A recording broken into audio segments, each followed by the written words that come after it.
Marcus pulls into the office parking lot on a Monday morning, and he is glowing. Not because of anything that happened at work. He just picked up a brand new Tesla Model Y over the weekend, and you can feel the energy radiating off of him. White exterior, pitch black interior. The door handles pop out automatically when he walks up to it. He's got his phone mounted on the center console, the giant screen lit up like a cockpit. He steps out looking like he belongs on the cover of some tech startup lifestyle magazine. And right next to him, Jordan pulls in. Same company, same job title, same salary as Marcus. She's driving a 2019 Honda Accord she bought used about 2 years ago. She locks it with her key fob and walks inside without thinking twice about it. Same Monday, same building, completely different financial trajectories. Because 5 years from today, these two people are going to be in places that are so financially different from each other that when I show you the actual math, some of you are going to feel it in your chest. Not because of some investing secret, not because of some lucky windfall, because of one decision, a single decision about a car. My name is Nico, and today we're getting into something that I think is genuinely one of the most expensive psychological traps in middle-class American life. Who can actually afford a Tesla in 2027? And I'm not talking about who can get approved for the loan. I'm not talking about who can scrape together a down payment. I'm talking about who can actually afford it, as in drive one of these cars without quietly setting fire to their financial future in the process. Because those are two completely different things, and the gap between them is costing people hundreds of thousands of dollars over their lifetime. I'm going to show you the real math, the psychology behind why we fall into this trap in the first place, and the full 15-year comparison between Marcus and Jordan. We're going through all of it. Let's go. Before we get into the characters, let me give you the landscape we're operating in right now because the context matters. Going into 2027, the average new vehicle transaction price in the United States is sitting around $48,000. Let that land for a second. The median household income in this country is approximately $78,000 a year. That means the average American is spending the equivalent of more than 7 months of their gross income on a car. Not a house, not an investment, a depreciating machine that sits in a parking lot for roughly 95% of its existence. The Federal Reserve's consumer credit data puts total auto loan balances in this country north of $1.6 trillion. Experian reports that the average monthly payment on a new vehicle has surpassed $730. For SUVs, it's closer to $800. These numbers are not outliers. This is the normal that we have collectively decided to accept. And Tesla sits right at the heart of this. The Model Y, which has been one of the best-selling vehicles in the entire country for several years now, starts at $44,990 in 2027 for the rear-wheel drive base model. You want all-wheel drive? That's $48,490. Long-range plus, you're at $53,000. Performance trim, closer to $58,000. And here's the real number that matters. According to transaction data, the average Tesla buyer is not purchasing the base configuration. They're adding full self-driving capability for $8,000. They're choosing upgraded interior packages. They're personalizing colors, wheels, sound systems. By the time the average buyer finishes clicking through the Tesla configurator, they're looking at a purchase price between $52,000 and $59,000. That's not a hypothetical. That's what people are actually spending. So back to Marcus. He bought the Model Y long-range all-wheel drive with a few options. His out-the-door price landed at $54,200. He scraped together $5,000 for a down payment and financed the remaining $49,200 over 72 months. The lender approved him at 8.4% interest, which in 2027 is actually a competitive rate in the current auto lending environment. His monthly loan payment is $875, and Marcus looks at that number and he genuinely believes he's fine. He thinks that's less than what a lot of people pay for rent. I make good money. I can handle $875. Here's where it gets really interesting, because $875 is just the starting point of what this car is actually going to cost him every month. Tesla insurance is expensive, and I mean significantly more expensive than most people realize before they sign. Because of the aluminum body construction, the proprietary sensor arrays, the cameras embedded all over the vehicle, and the high cost of any collision repair at authorized service centers, Tesla insurance premiums run 20 to 35% higher than comparable gas-powered SUVs. Bankrate and multiple independent insurance comparison platforms put the average annual insurance cost for a Model Y between $2,700 and $3,400 depending on your location, your record, and your age. For Marcus, in his mid-sized city with a clean record, we're looking at $230 a month in insurance. That is the conservative estimate. Then there's charging. Now, I want to be fair here, and I'm going to give Tesla full credit on this one. Electricity is cheaper than gasoline. Marcus spends about $65 a month charging his Model Y. If he were driving a comparable gas-powered SUV getting around 25 miles per gallon, he'd be spending $175 to $190 a month on fuel. So the EV saves him roughly $115 a month in energy costs. Real savings. Credit where it's due. But here's something the Tesla community doesn't talk about enough. These vehicles are heavy. The Model Y weighs nearly 4,400 pounds and delivers instant torque from 0 RPM. That feels incredible when you're driving. It is absolutely brutal on tires. Real-world Tesla owners are reporting tire replacement needs every 20,000 to 25,000 miles compared to 40,000 to 50,000 miles on most passenger vehicles. And Tesla-compatible tires are not your standard economy set. You're looking at $900 to $1,300 for a full replacement. Averaged out monthly, that's roughly $45 to $55 extra per month just in tire costs. Add in occasional service visits, the higher cost of windshield and glass repairs on vehicles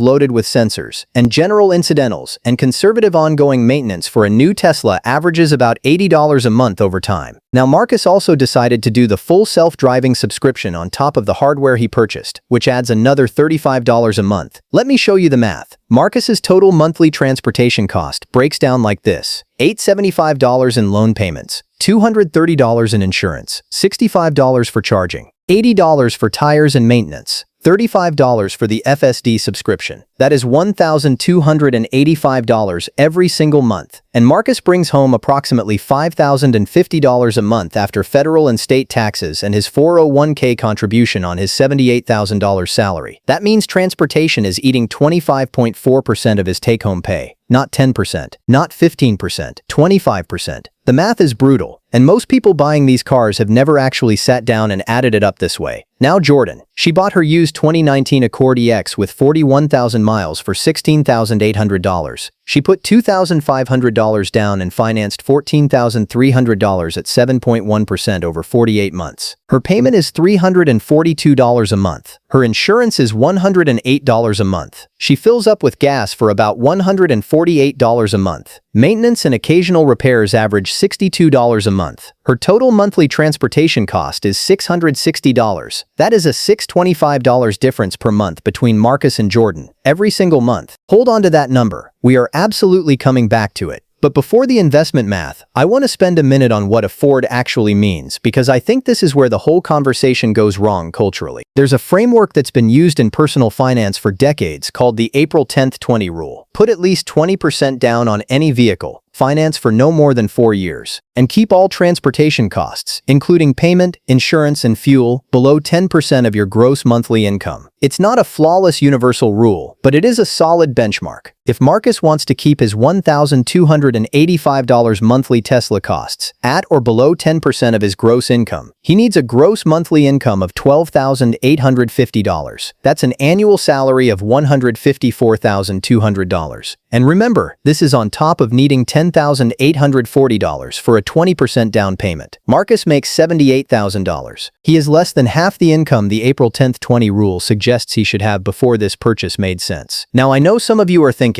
Nico, that rule is too conservative. Nobody does 20% down anymore. And you're right, most people don't. But there's a reason the math is set up this way. It's not arbitrary. It's because when you finance with a small down payment on a vehicle that depreciates steeply in the first 1 to 2 years, you are almost guaranteed to be underwater on the loan for most of your ownership period, meaning you owe more than the car is worth. And at that point, you're not just making a car payment, you're trapped. But here's the part that actually matters, and this is the piece that almost nobody calculates before walking onto a lot or clicking through a configurator. It's opportunity cost, and it is the single most powerful and most invisible force in personal finance. That's $625 a month that Jordan saves compared to Marcus. What if she invested it? Not in anything complicated, not in individual stocks or crypto or some YouTube famous trading strategy, just a simple S&P 500 index fund, consistently every single month. Historically, the S&P 500 has returned an average of approximately 10% per year over long time horizons, going back through multiple recessions, market crashes, wars, and every other kind of economic disaster you can imagine. That long-run average holds. So let's run Jordan's $625 a month at a 10% annual return compounded monthly. After 5 years, Jordan's investment account has grown to approximately $48,400. After 10 years, that number is $127,300. And after 15 years, Jordan Jordan has $254,000. $254,000 from one choice, the car choice. And that assumes she never increases her contribution, assumes her salary stays flat. That is the absolute floor. And while Jordan's money is compounding, what is Marcus's Tesla worth? Here's the depreciation reality. The Model Y loses roughly 15 to 20% of its value in the first year. By year 3, depreciation from the original purchase price is typically in the 35 to 40% range. By year 5, a 2027 Model Y that Marcus paid $54,200 for will be worth somewhere between $24,000 and $28,000 in the resale market based on current depreciation curves. Let's call it $26,000. Marcus has made 60 monthly payments at $875, totaling $52,500 in loan payments on a 72-month loan, meaning he still has 12 payments left and still owes roughly $9,000 on the back end. His equity in a car worth $26,000 that he still owes $9,000 on is $17,000. Meanwhile, he has paid $13,800 in insurance over 5 years, about $3,900 in charging, about $4,800 in maintenance and tires, and another $2,100 in FSD subscription fees. His total 5-year cash outflow for this vehicle is over $77,000 for something that's now worth $26,000. The net cost of 5 years with this Tesla is over $51,000.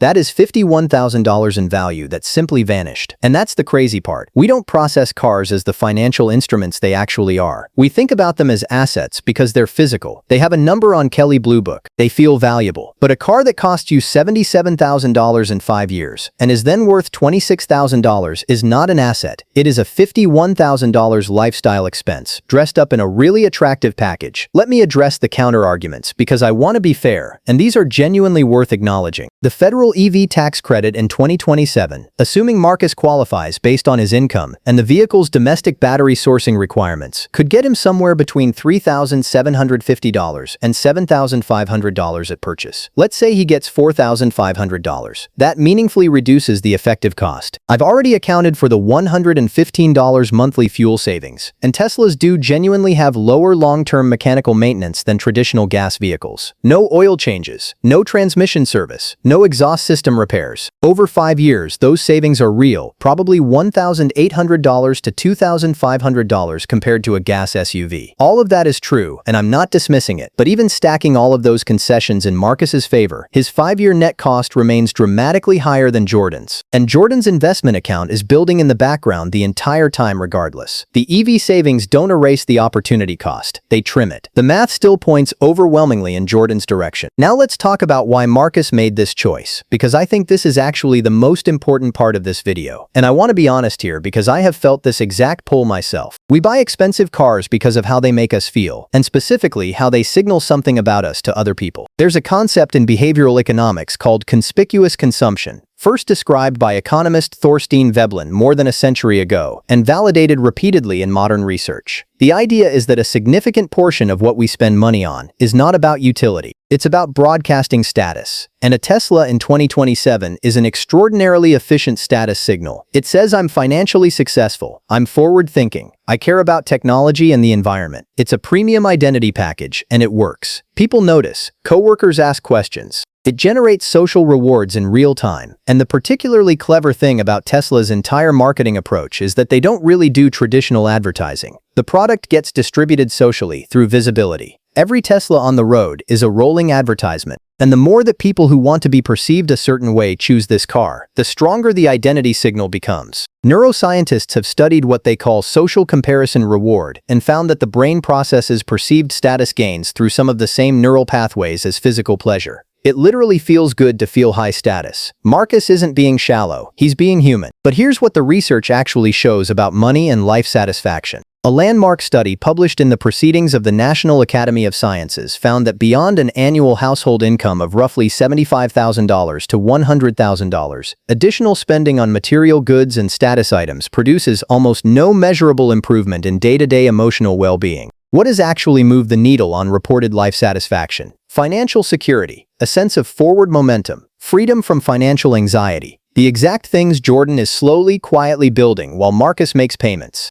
The Dalbar quantitative analysis of investor behavior, which has tracked the gap between market returns and actual investor returns for over 30 years, consistently finds that the average investor underperforms the market significantly, not primarily because of bad investment picks, but because of behavioral decisions driven by emotion and immediate gratification. We optimize for how things feel right now, at the expense of how our lives could feel 10 years from now. And the car purchase is one of the most powerful examples of this pattern in existence. Marcus isn't making a bad choice because he's uninformed in general. He's making a bad choice because nobody showed him this math before he signed. And that matters. So let's get to the 15-year picture. This is the payoff, and I want you to stay with me here because this is the whole point. Marcus is 46. He has driven 2 Teslas. He upgraded around year 6 when the new refresh came out and the cycle started over. He has carried an auto loan continuously for 15 years with only brief gaps during trade-ins. His total transportation spending over 15 years is north of $185,000. Because his monthly budget was consistently tight from his car payment, he was only able to max out his 401k during a couple of years when he got bonuses. His 401k balance from 15 years of partial contributions and market growth sits at about $71,000. His brokerage account has almost nothing in it because there was never enough margin in the budget to invest meaningfully outside of his 401k. His total net worth outside of his home equity is roughly $74,000. He's 46 years old, he's always driven a great car, and he is financially fragile. Jordan is also 46. She upgraded from the Accord to a used 2023 Volvo S60 around year 7 when the Accord was getting older. She spent $19,500 on it, put 20% down, kept her transportation costs reasonable, she kept investing the difference month after month. Her brokerage investment account has grown to $254,000. She took full advantage of her 401k throughout because her budget gave her room to breathe. Her 401k balance is $156,000. Her total net worth outside of her home is $410,000. Same age, same company, same income history, different car, different outcome. The gap is $336,000. $336,000 from one choice they made in their early 30s. So who can actually afford a Tesla in 2027? Here is my straightforward answer, with no judgment attached. If your household pulls in $130,000 or more annually. If your emergency fund has at least 6 months of expenses fully funded. If you carry 0 high-interest debt. If you are already at or near maxing your retirement contributions. And if the total monthly transportation cost lands below 10% of your gross monthly income, the math works. You can afford it, genuinely. It's a great car and you should enjoy it. But if your income is in the $70,000 to $100,000 range, and you're stretching to make the payment work, and the car is going to consume 20% or more of your take-home pay each month, and your emergency fund is thin and your retirement savings are behind where they should be, the honest answer is not yet, not this car, not right now. And I'm saying that not to make you feel bad about your choices, but because I genuinely believe that the version of your life where you invest that $625 a month for 15 years is a profoundly better life than the version where you make payments on something that will be worth half of what you paid for it in 5 years. Drive the car your actual finances can handle. Invest the difference, and let compound interest do the quiet, invisible, life-changing work that it will absolutely do if you let it. If any part of this made you think differently about a car decision you've been circling, drop a comment below right now. Tell me how old you are and what you drive. I read all of them, genuinely. If this video gave you value, hit subscribe because I put out content exactly like this every single week. And if you want to see the same framework applied to housing, I've got a video dropping soon called The Hidden Cost of Renting versus Buying in 2027, and it goes to places most real estate content is too afraid to go. It will change how you think about one of the biggest financial decisions of your life. I'll see you there.